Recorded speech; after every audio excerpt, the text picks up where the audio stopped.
fall soccer season have just really worked to change the mentality for appreciating even in the ups and downs, and appreciating all the in-betweens, and not trying to get too high on the highs or low on the lows. And I'm not perfect. I'm like an emotional person, and I just get super excited about everything, even if it's just like a good touch one time. Like I get so excited for myself. So it's just always like a learning process. But I think ever since this beginning of the year, I have really like honed in on journaling. And for me, I used it as a chance to reflect back on like what preseason was going to be for me, whether good or bad. But what it's really taught me, and something that I've always struggled with, is staying present because of that like excitement for life and the excitement for stuff around me. But it's also just taught me like how to be excited, but also to like reflect in the moment and appreciate it in the moment. I think that mentality I think it probably leaked out even more like when we got to know you, in terms of like you're taking your senior year, then you're going to go pro, and then you decided to take your 5th year or COVID year and stay and play another year of college before trying to go pro, and you came to do the internship with TKI. Can you just talk about that experience? And how your mentality that you had been refining came out during that internship, and how it kind of helped you even now at the next level, at the professional level, and how that is exemplified every single day in training. Yeah, I think before, when my first senior year, so my 4th year, after my 4th season, and I was kind of really set on going pro, I think there was a lot of like ignorance to what it really took and what it looked like, just based on my experience. I thought my hard work was gonna be enough, but I didn't even realize like hard work has to meet the level and the talent that is surrounded. And so when I walked into TKI for the first time in, what was that, December of 24, I was like, I am not ready. I remember crying on the turf. I was like, I need help. And I think it was just such a moment where I was like, I had this plan and this idea of what it was going to look like, and it's not going to look like that at all anymore, as well as like navigating what it could potentially look like. And I think as I hit the internship in the summer of 25, it really opened my eyes to failure. I hadn't really had to experience what navigating failure looked like. It felt like I was always the best in whatever environment I ever was. I was always the one pushing the envelope. There was never anyone pushing from behind me. And so I think when I was there and I had to fail for the first time, I don't even think I really could. Like I tried to learn spread, like literally for the first like month and a half I was there. And it was like, just let go, let go. And I'm like, I'm trying, bro. I'm trying to let go. And I couldn't. And there was just a day, like I think when we were at, I had a day with Tori, but I also had a day in front of like our convention that we were participating in. And I think it was because there were so many people that I was like, don't back down now. Your back's against the wall. And I spread for the first time. And I was like, afterwards, I forget who I even called, but I was like screaming in the phone. I was like, I did it. Like, and it was like just like growth from there. And I think it was that like, it's hard to fail, and at mindset it's hard. Like you have to be patient with yourself to get there, but there's such a freedom that opens up when you aren't afraid of like looking backwards or what could happen or all the failure. And I think that was my first like 4 weeks in a nutshell, and then like my next 5 weeks was such a like freedom. And I think since then I've just had this freedom of like, at the end of the day it doesn't really matter. Like it's so much more fun to just like try new things, have fun. Like this is just a sport at the end of the day that's like a vehicle to showcase who you are and what you do. It's not who you are and what you do. And I think like I had that almost like one epiphany moment that just like changed that trajectory that I still carry with me. Yeah. I think it kind of goes hand in hand to what you and I were talking about the other day. And like this sticks with me. I have thought about this every single day since you and I spoke on the phone. And you said your ceiling is only high as you believe it can be. And that one singular sentence I've thought about every single day. Like, what do I believe about myself? But also the person in front of me, we can help and provide you all the pictures and all the tools that you want. But if you don't believe that you can emergency slide tackle outside the penalty area, then that's not going to happen for you. If you don't believe that you can do a spread 100 times wrong. If you do not believe that 101 will be your breakthrough, it won't be your breakthrough. And to me, that is the foundation of how we train at TKI. Is the foundation of every great goalkeeper, is just knowing that like your ceiling is just really only as high as you believe it can be. If you just want to stay stuck in your ways, for who you are, you're not going to grow. Your ceiling is going to be lower. And I think that more than most goalkeepers that I've ever worked with, you harness and embody that and like really embrace it. And to me, that's like such a sign of like strength and resilience. It's not this like, I'm afraid to make mistakes. And so I'm going to go within and try to hide, because that's what I did with my career. It's like, nah, I'm just going to go out there and I'm going to try and I'm going to explore and I'm going to find out some information. And I know that I can learn from, sure, a positive outcome, but I can also learn from getting a red card in one of my first games outside the penalty area. So happens to the best of them.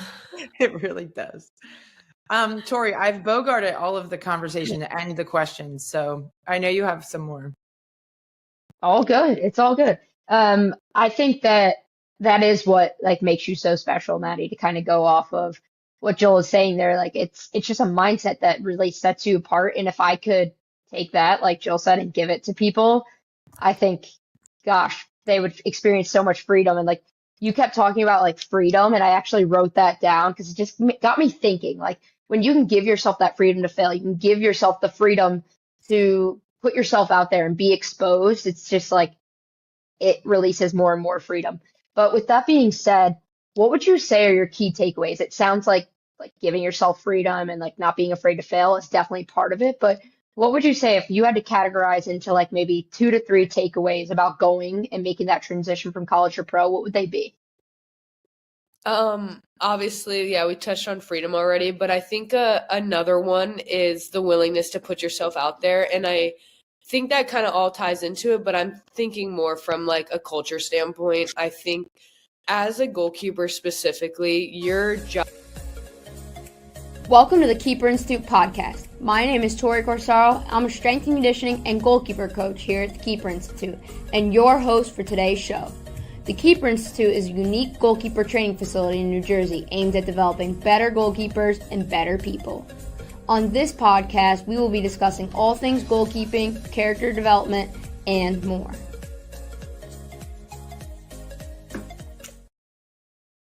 Welcome back to another episode of the Keeper Institute podcast. I added a little flair to that one, and if you're watching, you'll know for sure. We got another guest. We are just like getting the guest in, and to be honest with you, it's all of our favorite people. We love to have on really anyone because we're people, but we love to talk to our people. I guess that's why we choose to do life with them. But today we are joined by Tristin, aka Bonesy, aka Madame Bones. And if you know her, you know the nicknames just kind of roll on from there. But she's just one of those people. She's nicknameable. So can you give us the evolution? Because I'm pretty sure it started as like T-Bone, right? Yeah, it started as T-Bone one day in a session. I think it was either you or Cam was like, she's a T-bone steak. And then it was like bad to the bone. And then it was like Bones and then Bonesy and then Madame Bones and then Bonesy Boo. And it just has evolved from one into the other and everything in between. So you're like in it when you get like 17 nicknames. Yeah, precisely. Also, when you say you and Cam, is that Jill and Cam or was me and Cam? I believe it was Jill and Cam. Yeah, I thought so too. I was like, this has me written all over it, but I'm pretty sure it wasn't me. No, but I've come to find, I feel like the more nicknames you get, it's like a nickname is like another rank. You've like unlocked another level. Right. 100%. Yeah. That's amazing.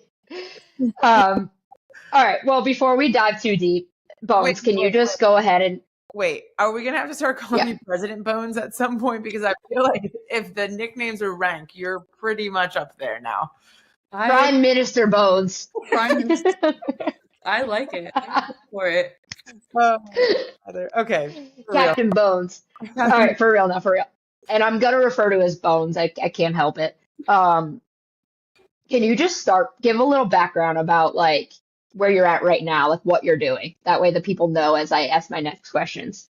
Yeah, so I'm currently the assistant coach and goalkeeper coach at the Tampa Bay Sun in the USL Super League, or the Gamebridge Super League now, as it's called. So, and absolutely love it. Amazing. We got ourselves a pro coach on our hands, and we're excited to crack into some questions. So, with that being said, my first question is, you recently retired. It has not been that long since Bonesy was putting on the gloves and flying around. We want to kind of start out with, what has that transition been like going from playing just a little bit ago to now you're coaching? Yeah, it's been smoother than I thought, but has definitely come with like its ups and downs. I think that when I retired and stepped into this space, it was kind of sudden. I got an opportunity to coach at this level and had to have a conversation with myself about, where I was at playing wise and what I wanted to do career wise and what the best next step for me long term was going to be. And decided to step into the coaching space. And I've loved the fact that I made that decision. I think it was the best decision I could have made for myself and where I was at. I think that having retired so recently, it's really helped me in my coaching space because I feel like I can relate a little bit more to where my goalkeepers and where our players are right now. I'm like, I was just there. Like, I know, I kind of understand what's going through your mind and like what this current situation looks like and how I can help you navigate that space.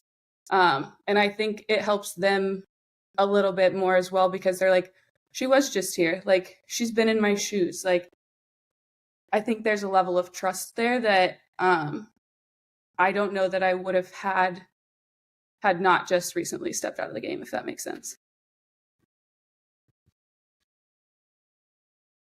Oh, Tor, I can't hear you. First day on recording, I guess I was muted. Why was I muted? I don't even know why I muted myself. But I think being able to relate is huge. Like being able to relate to your players on that level and like them understanding you and kind of being that player coach, I think is something that a lot of teams have and need. So I think that's a cool perspective that you bring, especially having retired so recently. Yeah, it's been fun. I mean, I definitely miss it. There are days that I'm out on the field and I'm putting sessions together and I'm like, wow, I would really love to be a part of this session. Like, I really want to jump in and like do this. But it's also really cool if like things arise in the session where like they're like, I really am struggling with the decision making in these moments.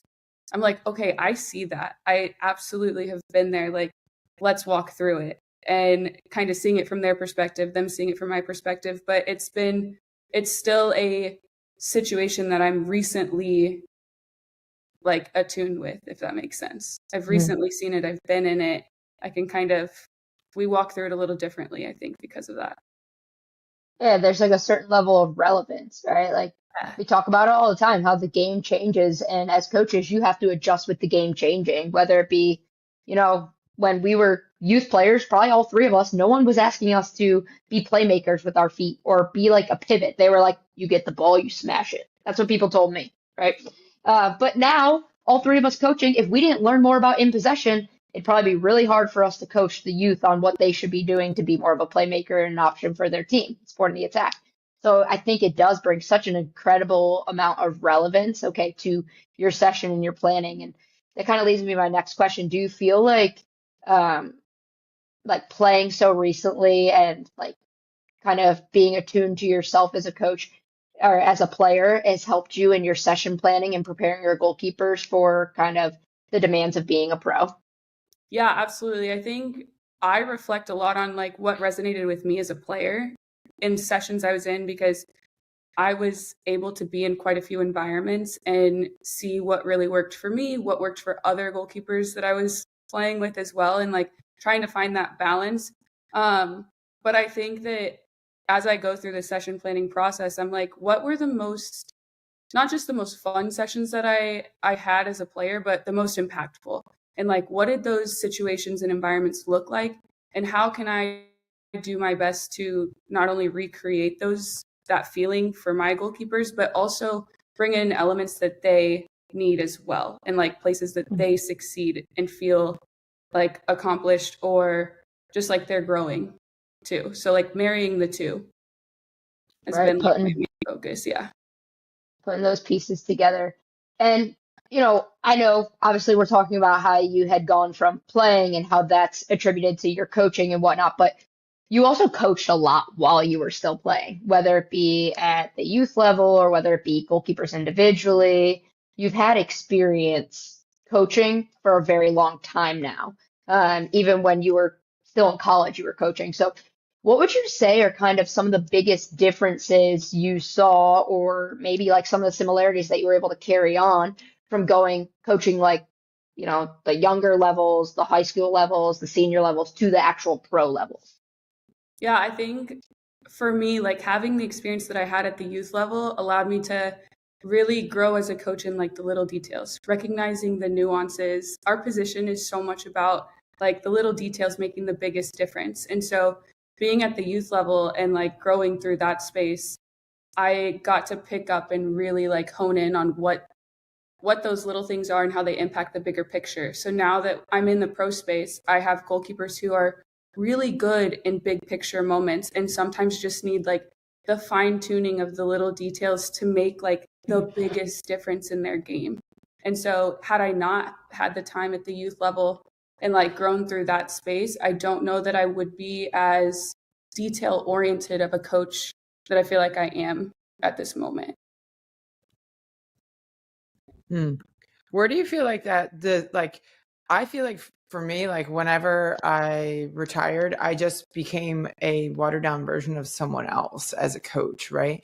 So if you were maybe giving some feedback to someone or some insider, your opinion about what's the best way to transition, how would you say like you want to take all the culminations of all your experiences, add it to who you are, but also continue to learn and research and study like the best methods? Because I think more than any other position on the field, ours has continued to evolve. And I think that the way that we coach has to continue to evolve as well. Absolutely. I think that for me, like I've always tried to be somebody that approaches everything as a learning opportunity to try to build on where I'm currently at. And so I know that when I reflect on who I've worked with in the past, both as a coach and a player, I've taken bits and pieces that I feel like maybe I hadn't been exposed to prior, or something that I found really worked for me as a player, or I was like, wow, that's fantastic. And I'm trying to add it to my own tool belt a bit.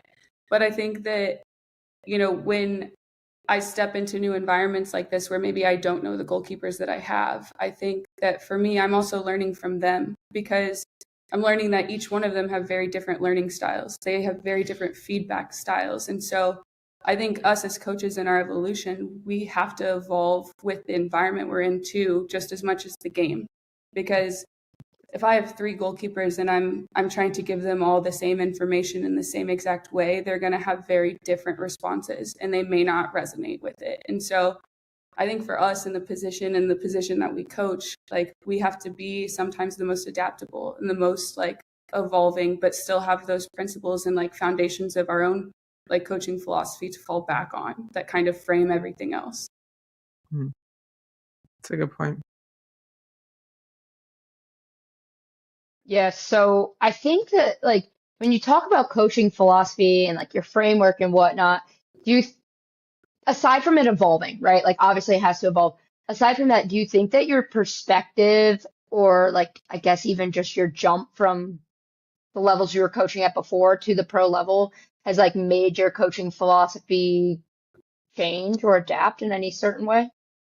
Yeah, I think that stepping into this space, it's a lot more of the mental side than I had anticipated. So you coach the players on the field and we have our sessions, but I feel like at this level, again, you're kind of picking out the little things, but the general concepts are there already. So you're not trying to like necessarily take a goalkeeper that you have and make them into something new, right? You're not trying to get them to be something that they're not, or, you're not trying to build those foundational pieces anymore. It's like, how do you accentuate the strengths that they bring to the table and allow them to shine while you help them like grow in the other areas?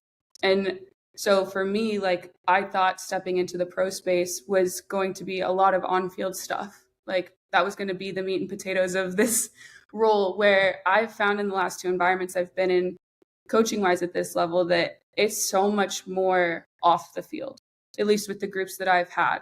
And like we focus a lot on the off the field stuff, the mental side, like them as human beings, and like how does that translate onto the field as well. And so that's been a lot more of the role than I had initially anticipated, but I've found myself really loving like that side as well. Which I think is pretty cool. And I could surmise that like when you do, because I can imagine that you'll at the least like start like you're doing camps and stuff again, or like come down to TKI and work with us again. Like, how do you think that that philosophy that you've kind of like adapted will help you serve now back to the younger goalkeepers or the not pro level goalkeepers? Yeah, I think just the ability to kind of read in a session, like obviously the longer you work with a group, the more of an understanding you have with it. But sometimes I step into a session and I'm like, oh, she's a little off today. Like, I feel like I'm at a point with the group I have, I can kind of tell what it might be. So we can kind of check in and, you know, you grant a little grace here and there, or you can find moments to just like touch base on something mid-session that maybe isn't even session focused, but it's just a little like pulse check. And I feel like at the youth level, sometimes especially, we're introducing a lot of new concepts. And, you know, the younger you get, the bigger those ideas sometimes get. They're having brand new ideas. They're putting brand new situations or, you know, decision-making situations. And that can become so frustrating so fast sometimes, especially when you're not in the right environment.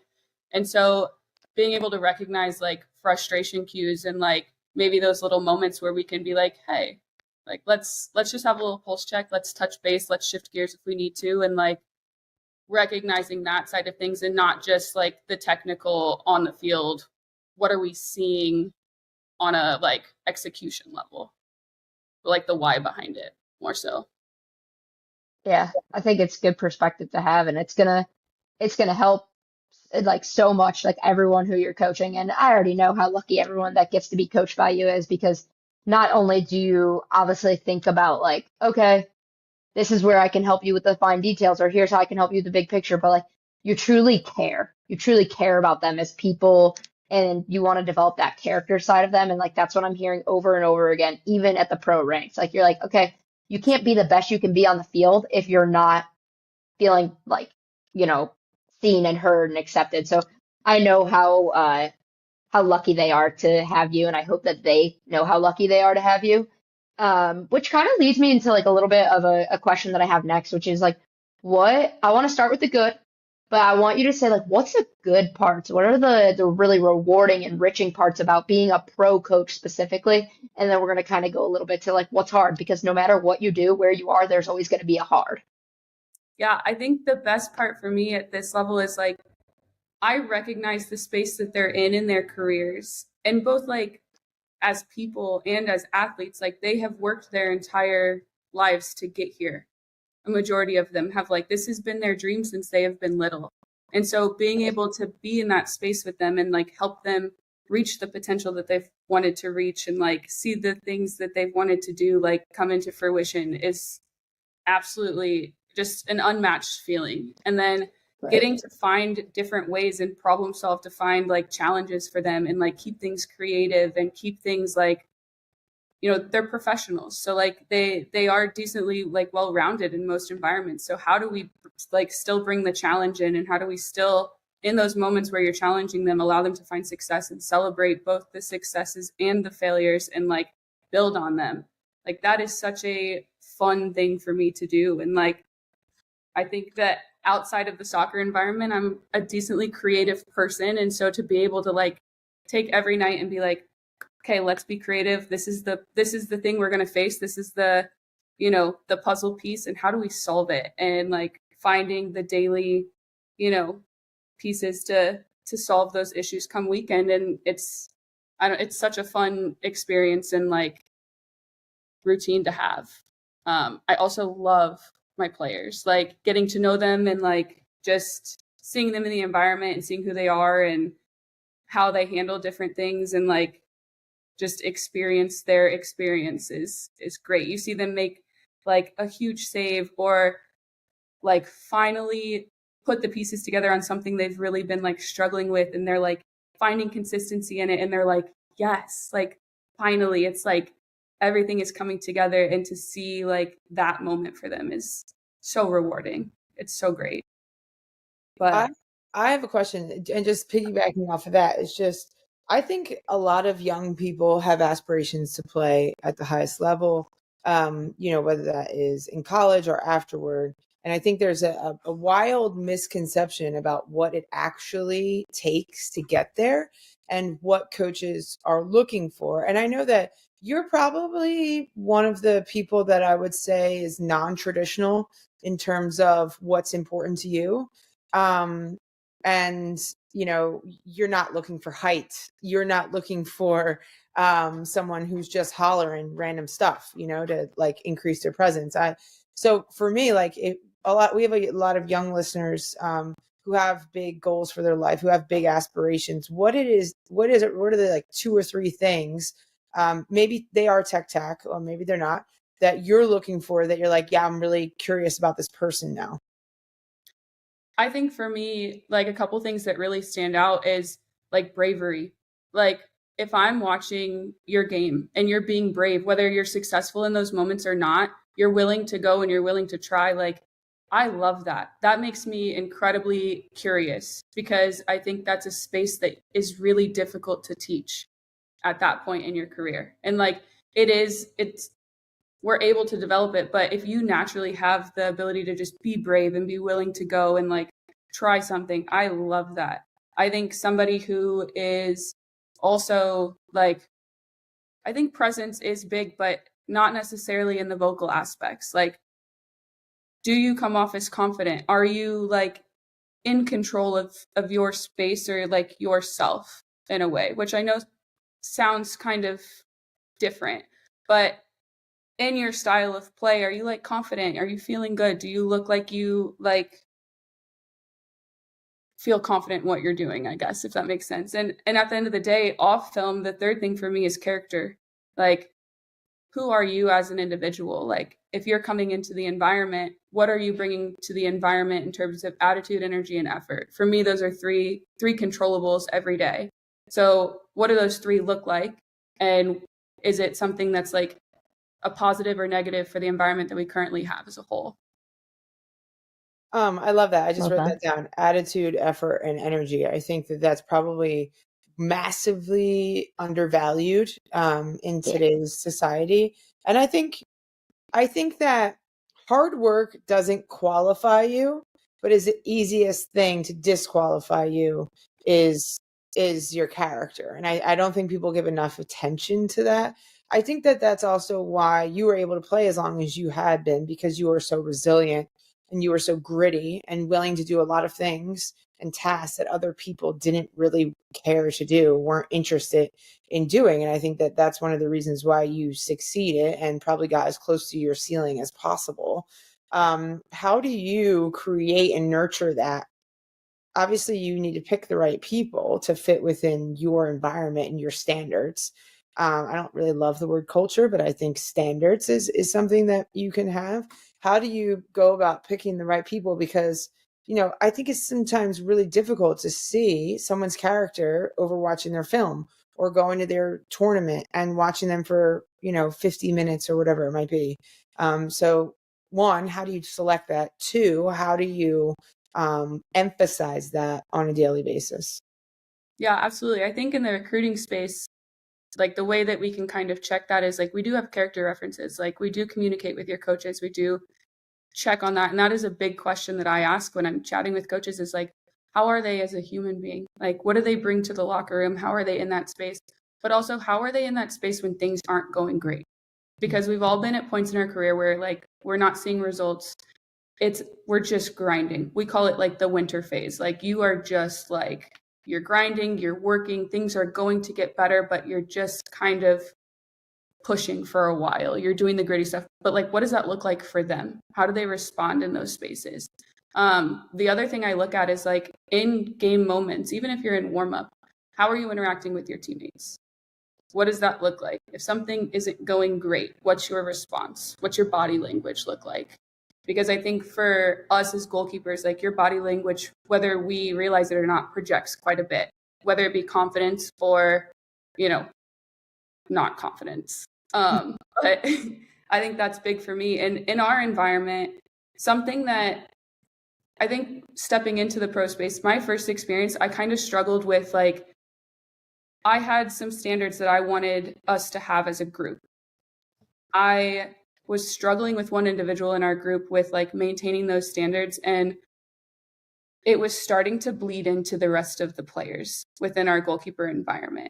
And for me, I felt like I had really tried everything that I had in my tool belt to like help manage that space. We set, some goals as a group. We chatted collectively. I thought that we had done everything, but at that point I was like, okay, what other resources do I have to help the group? So I reached out to a sports psych that I knew, and I was like, this is what I'm struggling with, and I want to be better for our group. How can I help them? And she really helped me like see it more from a macro lens and how I can approach like the group as a whole to help the individual. So I always start the season with like a series of questions that helps me frame, and also them frame, what are our objectives like individually on the field, off the field. Like it's a little IDP, but a different approach. But like, what is most important to you as an individual for this season? What are some things that are out of your control that might come in between you accomplishing that goal or not?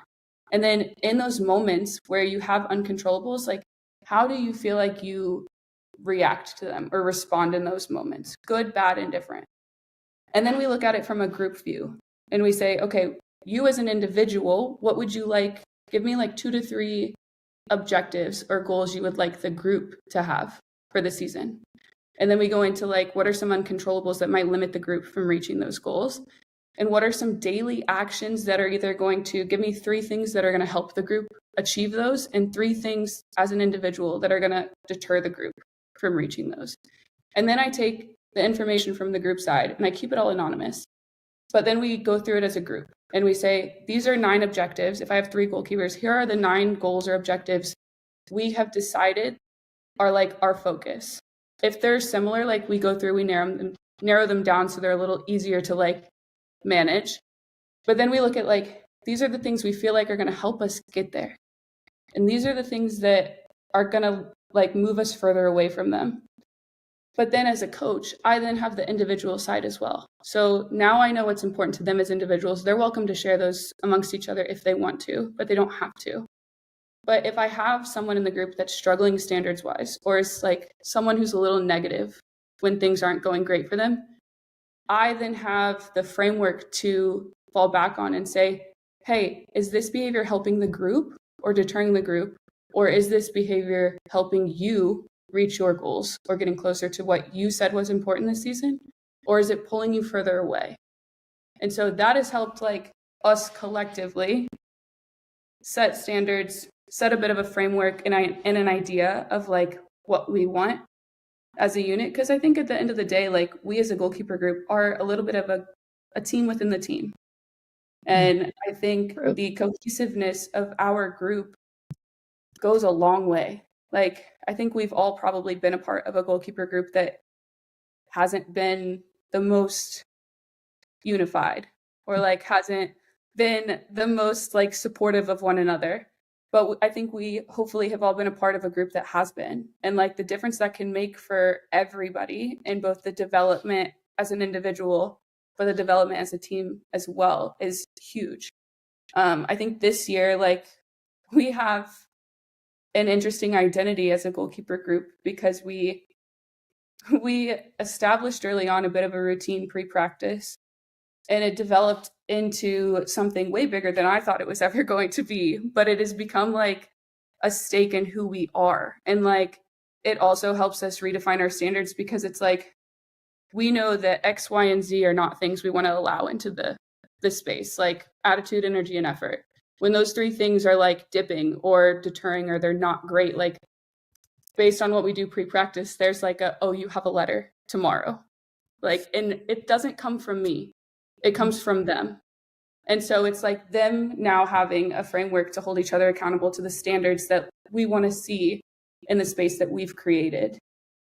And I think the more ownness and like autonomy you can give them in that space, the better overall it's going to like come to fruition. If that makes sense. Yeah. I think that's brilliant, like the transparency piece of just being like, here's what we're looking for, and now I can kind of hold you accountable to that, but also it allows you a lot of freedom for you to be able to express however it is that's in alignment with what feels good and right for you. But it's all about, to me, it's all about addition. It's all about adding to the environment. It's all about bringing something that feels authentic to you to increase everyone's productivity, enjoyment, fulfillment, efficiency, and add to like very collaborative environment that everybody feels they have a role and responsibility, even if they're not, performing 90 minutes on a weekly basis. Yes. This is who I am. This is what I bring to the team. And that contribution is really important. And it allows everyone to have alignment. And I don't know, when I have a role and responsibility that I know is important outside of contributing as a starter, I feel like I want to embody that as much as possible and bring my best, because my contribution is important to maybe others, for others to shine. But 100%. Tristin, thank you so much for your insight, your vulnerability to share, like maybe some of the harder parts of what you do, and also, your smile and your joy, because that's one of the best parts about you. And I think something that would radiate in any environment that you're in and be so valuable. So, your goalkeepers that you get to work with on a weekly basis are really lucky to have someone like you in their corner, and keep changing the game. And hopefully you guys continue to ball out. So go Tampa Bay Sun. Go Sun. Go Tampa Bay Sun, baby. I echo all those sentiments, JL. Yeah. Do you have like a sun figure? Denise likes this. Sunray. Okay. So I said she's going to go like this. I'm going to go like this. So there's sun rays. Oh, okay. It looks like a turkey, but We're working on it. Yeah. It's a work in progress. I do see a turkey. yeah. But imagine like our other assistant goes underneath and there's like sun rays all around. Oh, okay. Maybe. Keep working on it. We'll keep working. Finding it. Yeah, back to the drawing board. But right now, our goalkeeper is the lizards. So go lizards. Okay. Within the sun. Yep. The lizard lair is holding strong. We'll have to get into that another day. We will have to get into that. We'll unpack that. Yep. We'll unpack that another time. All right. Well, thank you, listeners, for joining us on having this really cool conversation. We love having guests on to bring insight, who have been with the company before, but also who have their own ideas and how to interpret the position and the way it can be coached. So there is a very divergent sport where there's lots of answers and lots of different ways to come to an efficient way of interpreting it. So thanks for sharing your insight, and we'll catch you guys later. Thank you, guys. Catch you later. Bye.